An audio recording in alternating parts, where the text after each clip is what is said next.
വിക്രമിന്റെ business ട്രിപ്പിന്റെ ഭാഗമായി അവർ ഊട്ടിയിലേക്ക് പുറപ്പെട്ടു. വിക്രം പൂർണ്ണമായും ബിസിനസ് ചിന്തകളിലായിരുന്നു. അഞ്ജലി മൗനത്തിൽ ആ യാത്രയെ നോക്കിക്കണ്ടു. ഊട്ടിയിലെ മനോഹരമായ ഒരു റിസോർട്ടിലാണ് അവർ താമസിച്ചത്. സാധാരണഗതിയിൽ ഹണിമൂൺ ആഘോഷിക്കേണ്ട സ്ഥലത്ത് അവർ അപരിചിതരെ പോലെ 2 മുറികളിലാണ് താമസിച്ചത്. എന്നാൽ വിക്രമിന്റെ അമ്മയുടെ നിർദ്ദേശപ്രകാരം പുറത്ത് കാണുന്നവർക്ക് അവർ ഭാര്യാഭർത്താക്കന്മാരാണ്. അന്ന് വൈകുന്നേരം വിക്രം ഒരു ബിസിനസ് മീറ്റിങ്ങിനായി പുറപ്പെട്ടപ്പോൾ അഞ്ജലി തണുത്ത കാലാവസ്ഥ ആസ്വദിക്കാൻ റിസോർട്ടിന് പുറത്തേക്ക് ഇറങ്ങി. അവൾ ഒരു തടാകത്തിൻ്റെ കരയിൽ ഇരിക്കുകയായിരുന്നു. അപ്പോഴാണ് ചില പഴയ ഓർമ്മകൾ അവളിലേക്ക് വന്നത്. വീട്ടിലെ സന്തോഷമുള്ള നിമിഷങ്ങൾ, അനിയൻ്റെ ചിരി. അവൾ അറിയാതെ കരഞ്ഞുപോയി. മീറ്റിംഗ് കഴിഞ്ഞെത്തിയ വിക്രം അവളെ അവിടെ കണ്ടു.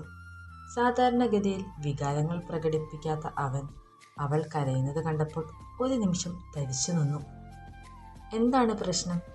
ഈ കരാർ വിവാഹത്തിന് സമ്മതിച്ചതിന് ശേഷം ഇതെല്ലാം അഭിനയിക്കേണ്ടതില്ലേ?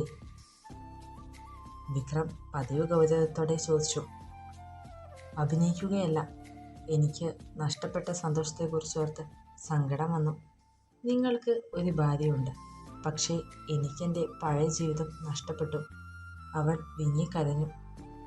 ആദ്യമായി അഞ്ജലിയുടെ നിസ്സഹായത അവൻ കണ്ടു.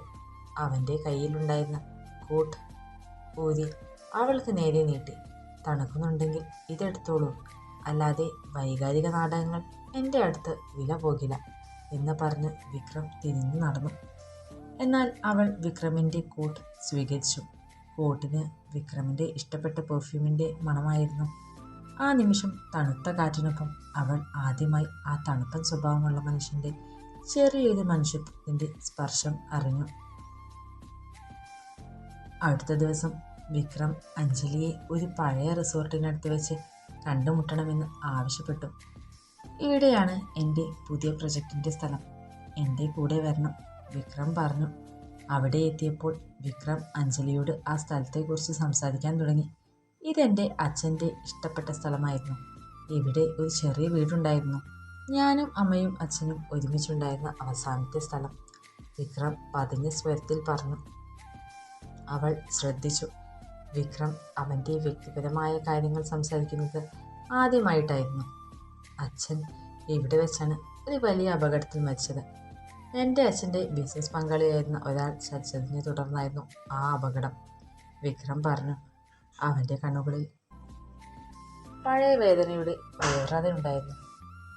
അപകടത്തിന് പിന്നിൽ സഞ്ജയിൻ്റെ അച്ഛനും ഉണ്ടായിരുന്നോ? അഞ്ജലി പതിയെ ചോദിച്ചു.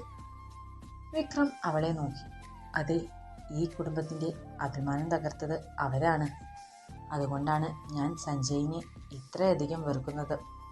അവനെ തോൽപ്പിച്ച് എൻ്റെ അച്ഛൻ്റെ സ്വപ്നം ഞാൻ ഈ സ്ഥലത്ത് സ്ഥാപിക്കണം, വിക്രം പ്രതിജ്ഞയെടുത്തു.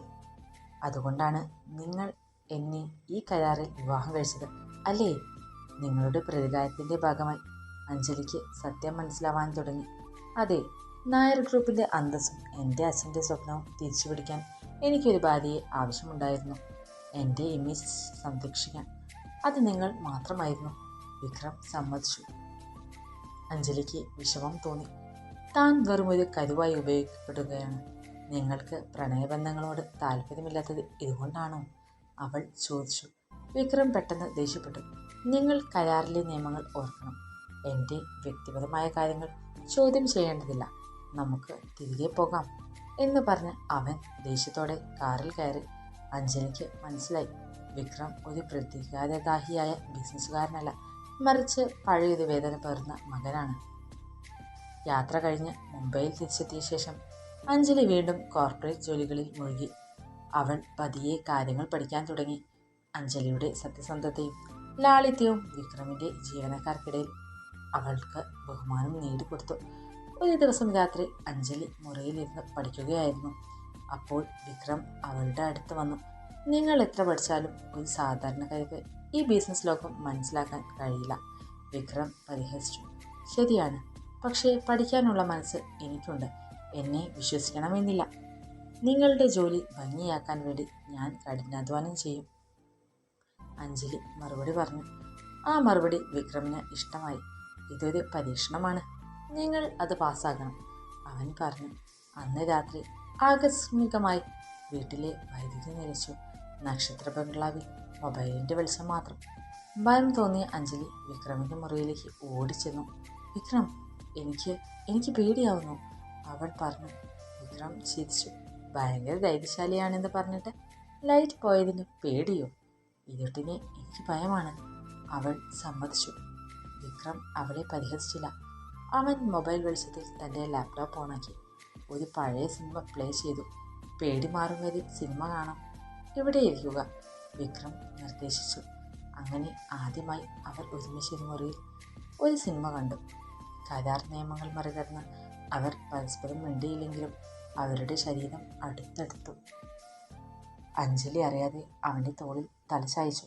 വിക്രം അവളെ തള്ളി മാറ്റിയില്ല. ആ തണുപ്പൻ മനുഷ്യൻ്റെ മനസ്സിൽ ഒരു ചെറിയ മാറ്റം സംഭവിക്കുന്നുണ്ടായിരുന്നു.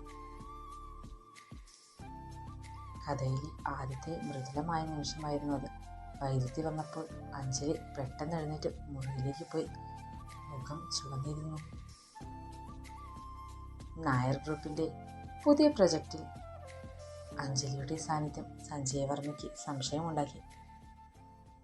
ഈ വിവാഹം ഒരു കരാറാണെന്ന് അയാൾക്ക് ബോധ്യമായിരുന്നു.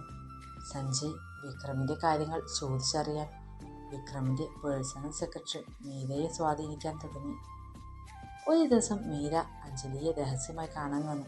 അഞ്ജലി മാഡം, ഞാൻ വിക്രമിൻ്റെ വിശ്വസ്തയാണ്. പക്ഷേ സഞ്ജയ് വർമ്മ മാഡത്തെക്കുറിച്ചും പലതും ചോദിച്ചറിയാൻ ശ്രമിക്കുന്നുണ്ട്. വിക്രം സാറും മാഡവും തമ്മിൽ ശരിക്കും പ്രണയത്തിലല്ലെന്ന് അയാൾക്കുറപ്പുണ്ട്, മീര മുന്നറിയിപ്പ് നൽകി. ഞങ്ങൾ എന്തിനാണ് അഭിനയിക്കുന്നത് എന്ന് അയാൾക്ക് മനസ്സിലായാൽ എന്ത് സംഭവിക്കും? അഞ്ജലി ചോദിച്ചു. അയാൾക്ക് വിക്രം സാറിനെ നാണം കെടുത്താൻ സാധിക്കും. അപ്പോൾ വിക്രം സാർ ഈ കരാർ അവസാനിപ്പിക്കാൻ ശ്രമിക്കും. മാഡത്തിൻ്റെ അനിയൻ്റെ ചികിത്സ മുടങ്ങും, മീര പറഞ്ഞു. അഞ്ജലി ഭയന്നു. ഈ നാടകം തുടർന്നേ മതിയാകൂ. സഞ്ജയിൻ്റെ സംശയം മാറ്റാൻ എനിക്കെന്താണ് ചെയ്യാനാവുക? അഞ്ജലി ചോദിച്ചു. മാഡവും സാറും ശരിക്കും പ്രണയത്തിലാണെന്ന് വിക്രം സാറിൻ്റെ അമ്മയെയും ബോധ്യപ്പെടുത്തണം. വിക്രം സാറിൻ്റെ ശ്രദ്ധ ആകർഷിക്കണം. ഒരു ഭാര്യയെപ്പോലെ പെരുമാറണം. അഞ്ജലിക്ക് ആശയക്കുഴപ്പമായി. കരാർ നിയമപ്രകാരം വിക്രമുമായി അടുക്കരുത്. എന്നാൽ ഈ നാടകം തുടർന്നില്ലെങ്കിൽ സഹോദരൻ്റെ ജീവൻ അപകടത്തിലാകും. അന്ന് വൈകുന്നേരം അഞ്ജലി ധൈര്യം സംഭരിച്ച് വിക്രമിൻ്റെ ഓഫീസ് മുറിയിലേക്ക് പോയി. അവൻ്റെ മുന്നിൽ ഒരു ഗ്ലാസ്സിൽ ജ്യൂസുമായി അവൾ നിന്നു. എന്താ ഇവിടെ? വിക്രം കടുപ്പത്തോടെ ചോദിച്ചു. നിങ്ങൾ സ്ട്രെസ്ഡ് ആണ്, ഈ ജ്യൂസ് കുടിക്കുക, അവൾ പറഞ്ഞു. വിക്രം അവളെ പുച്ഛത്തോടെ നോക്കി. നാടകമാണോ? ഞാൻ ആരാണെന്ന് മറക്കേണ്ട.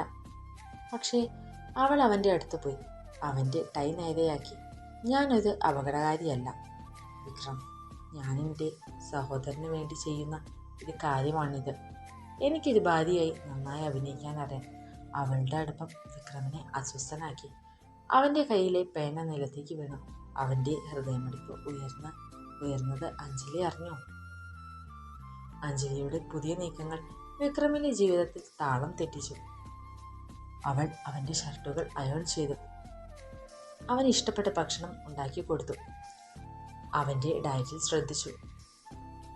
വിക്രം ദേഷ്യത്തോടെ അവളെ തടഞ്ഞു. മതി, നിങ്ങൾ അതിൽ കിടക്കുന്നു. ഇതാണ് എൻ്റെ വീട്, എൻ്റെ ജീവിതം. ഇവിടെ നിങ്ങൾക്ക് ഒരു കളിപ്പാവയുടെ സ്ഥാനമേ ഉള്ളൂ. എനിക്കറിയാം, അഞ്ജലി ശാന്തമായി മറുപടി പറഞ്ഞു. പക്ഷേ നിങ്ങളുടെ ഭാര്യ എന്ന നിലയിൽ ഞാൻ എൻ്റെ റോൾ പൂർണ്ണമായും ചെയ്യും. സഞ്ജയ് വർമ്മയെ പോലുള്ളവർക്ക് സംശയം തോന്നരുത്. നിങ്ങൾ എന്നെ അകറ്റി നിർത്തിയാൽ നമ്മുടെ കരാർ തകരും. എൻ്റെ സഹോദരൻ മരിക്കും. ആ ഭീഷണി വിക്രമിനെ നിശബ്ദനാക്കി. അവൾക്ക് ഇപ്പോൾ അവൻ്റെ ബലഹീനത അറിയാം. എൻ്റെ മുറിയിൽ എന്തിനാണ് വരുന്നത്? ഞാനാണ് ഈ വീടിൻ്റെ അധികാരി, വിക്രം ദേഷ്യത്തിൽ പറഞ്ഞു. അഞ്ജലി വിക്രമിൻ്റെ നേരെ നടന്നു. അല്ല, ഞാനിപ്പോൾ നിങ്ങളുടെ ഭാര്യയാണ്. ഞാൻ ഈ വീടിൻ്റെ യഥാർത്ഥ അധികാരിയല്ലെങ്കിലും ഞാനും ഒരു നായർ ആണ്. ഇന്നു മുതൽ എൻ്റെ അനിയൻ്റെ പൂർണ്ണമായ വിവരങ്ങൾ എന്നെ അറിയിക്കണം. ഓരോ ട്രീറ്റ്മെൻറ്റിൻ്റെയും ബില്ലുകൾ എനിക്ക് കാണണം. ഇത് എൻ്റെ പുതിയ നിയമം. വിക്രം അവളെ തടഞ്ഞു നിർത്തി. അവൻ്റെ കണ്ണുകളിൽ കോപം ആളിക്കത്തി. പക്ഷേ അവൾ ധൈര്യത്തോടെ അവനെ നോക്കി നിന്നു. വിക്രം നിസ്സഹായനായി തലയാട്ടി. ശരി, എൻ്റെ ഫ്ലാഷ് ഡ്രൈവ് ഉപയോഗിച്ച് എൻ്റെ കമ്പ്യൂട്ടറിലെ എല്ലാ ഡീറ്റെയിൽസും നിങ്ങൾക്ക് പരിശോധിക്കാം. പക്ഷേ ഓർക്കുക, നിങ്ങൾ ഇപ്പോഴും വെറും ഒരു കരാർഭാര്യ മാത്രമാണ്. അഞ്ജലി വിക്രമിൻ്റെ ആജ്ഞയെ ചോദ്യം ചെയ്യാൻ തുടങ്ങി. ആ തണുത്ത ഹൃദയമുള്ള മനുഷ്യൻ്റെ ലോകത്തിലേക്ക് അവൾ പതിയെ കടന്നു കയറാൻ തുടങ്ങിയിരിക്കുന്നു. വിക്രമിൻ്റെ അനുവാദപ്രകാരം അഞ്ജലി അവൻ്റെ കമ്പ്യൂട്ടർ പരിശോധിക്കാൻ തുടങ്ങി. സഹോദരൻ്റെ ചികിത്സാ വിവരങ്ങൾ എല്ലാം കൃത്യമായിരുന്നു. താൻ വിക്രമിനെ തെറ്റിദ്ധരിച്ചോ എന്ന് അവൾക്ക് തോന്നി. വിക്രമിൻ്റെ ഔദ്യോഗിക ഫയലുകൾക്കിടയിൽ അവൾ യാദൃശികമായി ഒരു ഹിഡൻ ഫോൾഡർ കണ്ടു. ആകാംക്ഷയോടെ അത് തുറന്നപ്പോൾ അതിൽ കണ്ട ചിത്രങ്ങൾ അവളെ ഞെട്ടിച്ചു. അത് അഞ്ജലിയുടെ ചിത്രങ്ങളായിരുന്നു.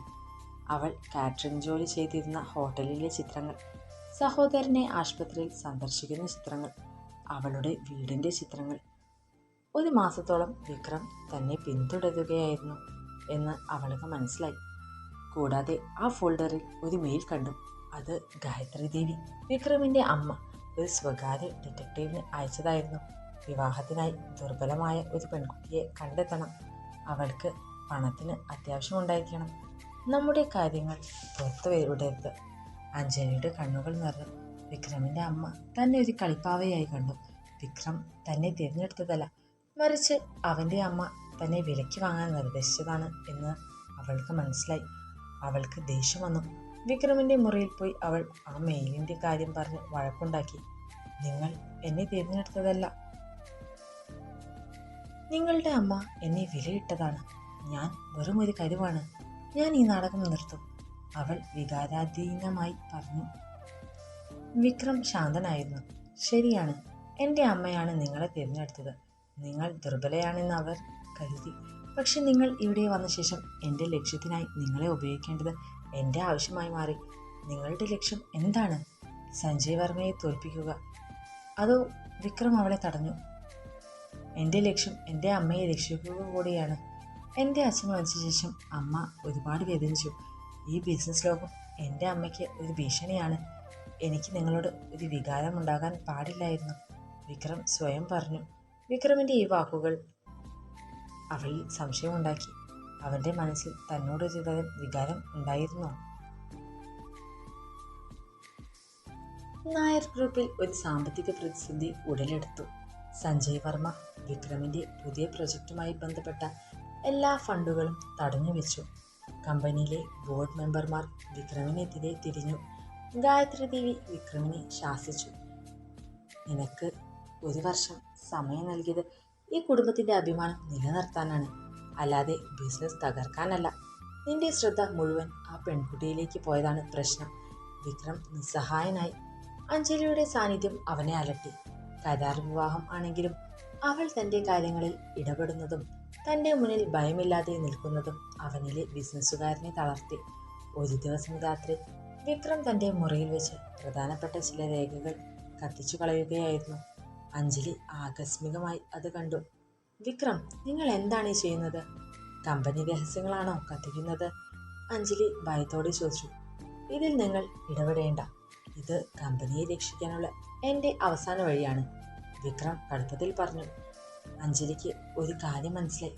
വിക്രം കമ്പനി തകർന്നാലും തൻ്റെ അമ്മയെയും കുടുംബത്തെയും രക്ഷിക്കാൻ ശ്രമിക്കുകയാണ്. നിങ്ങൾ ഒറ്റയ്ക്കല്ല വിക്രം, ഞാനുണ്ട് കൂടെ.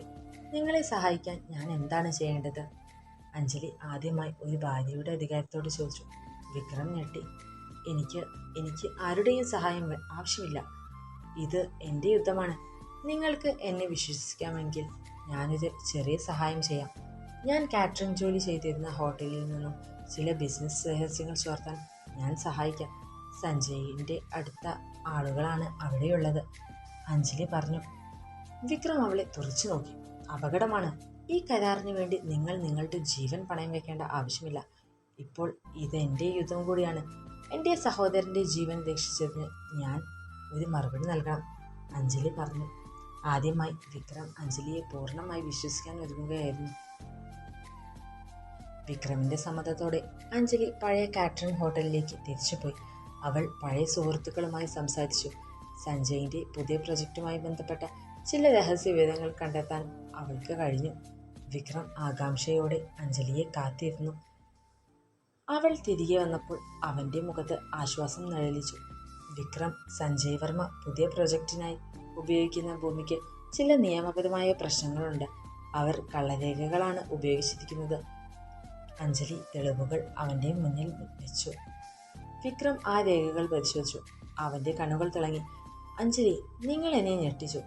ഈ ഒരു കാര്യം മതി സഞ്ജയിൻ്റെ കളി അവസാനിപ്പിക്കാൻ. വിക്രം പെട്ടെന്ന് അഞ്ജലിയുടെ കയ്യിൽ പിടിച്ചു. നന്ദി. നിങ്ങൾ എന്തിനാണ് ഇത്രയധികം റിസ്ക് എടുത്തത്?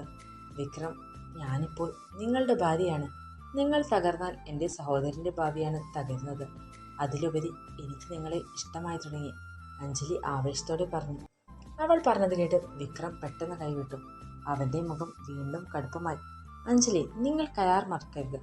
വികാരങ്ങൾ ഇവിടെ ആവശ്യമില്ല. ഇതൊരു കച്ചവടമാണ്. നിങ്ങൾ എൻ്റെ ഭാര്യയെ അഭിനയിക്കുക മാത്രം ചെയ്യുക. അഭിനയമാണ് വിക്രം. എന്നോട് സംസാരിക്കുമ്പോൾ നിങ്ങളുടെ കണ്ണുകൾ തിളങ്ങുന്നത് ഞാൻ കാണുന്നുണ്ട്. അഞ്ജലി ചിരിച്ചു. വിക്രം ദേഷ്യത്തിൽ മുറിയിൽ നിന്ന് പുറത്തുപോയി. അവൻ സ്വയം പറഞ്ഞു, അരുത് വിക്രം, ഈ പെൺകുട്ടിയുമായി പ്രണയത്തിലാകരുത്. ഈ കരാർ അവസാനിക്കുമ്പോൾ നിങ്ങൾ അവളെ വിട്ടയച്ചേ മതിയാവും. വികാരങ്ങൾ നിന്റെ ലക്ഷ്യത്തെ തകർക്കും. അവരുടെ അടുപ്പം ഒരു പുതിയ ഘട്ടത്തിലേക്ക് പ്രവേശിക്കുകയായിരുന്നു. വിക്രം അവളെ അകറ്റി നിർത്താൻ ശ്രമിക്കുന്തോറും അഞ്ജലി അവനോട് അടുക്കുകയായിരുന്നു.